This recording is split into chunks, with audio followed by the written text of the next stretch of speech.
தம்பி இவங்க எல்லாம் உங்களுக்காக தான் காத்துட்டு இருக்காங்க. இவர் aluminium company manager mister Anbunathan. வணக்கம். இவர் எவர்சில கம்பெனி மேனேஜர் மிஸ்டர் எத்ராஜு. இவர் இரும்பு கம்பெனி மேனேஜருங்களா?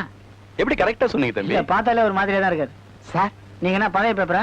இல்ல சார், நானும் உங்க கம்பெனி தான் சார், அசிஸ்டன்ட் மேனேஜர் சார். பெரியவர் இருக்காருல்ல, அவர் காலு கீழே. அப்படியா? இவங்க எல்லாம் எதுக்கு வந்திருக்காங்க? இவங்க கம்பெனி எதனா நான் திறந்து வைக்கணுமா? ஐயோ தம்பி, இத்தனை உங்க கம்பெனிகள், இவங்க எல்லாம் உங்ககிட்ட வேலை செய்யற மேனேஜர்கள். இப்படி ஒரு கதை இருக்குதோ? உங்க அப்பாக்கு மொத்தம் 46 கம்பெனி இருக்குது தம்பி. நான் தெரியாம தான் கேக்குறேன். எங்க அப்பா இவ்வளவு சொத்தையும் நேர்மையா சம்பாதிச்சிருப்பாரு நினைக்கிறீங்க? என்ன தம்பி நீங்களே இப்படி கேக்குறீங்க? அவர் கஷ்டப்பட்டு உழைச்சு சம்பாதிச்சது தம்பி. ஏதோ நீங்க சொல்றீங்க, நான் நம்புறேன்.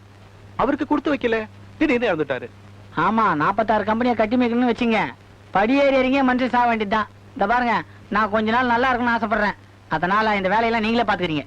ஐயோ, இப்படி விளையாட்டு பிள்ளையா இருக்கீங்களே தம்பி. ஆமா, விளையாட்டுன்னு தான் ஞாபகம் வருது. இன்னைக்கு டிவில கிரிக்கெட், ஹிர்வானி வேற ஆடுறாரு. இந்த வந்துடும்பா.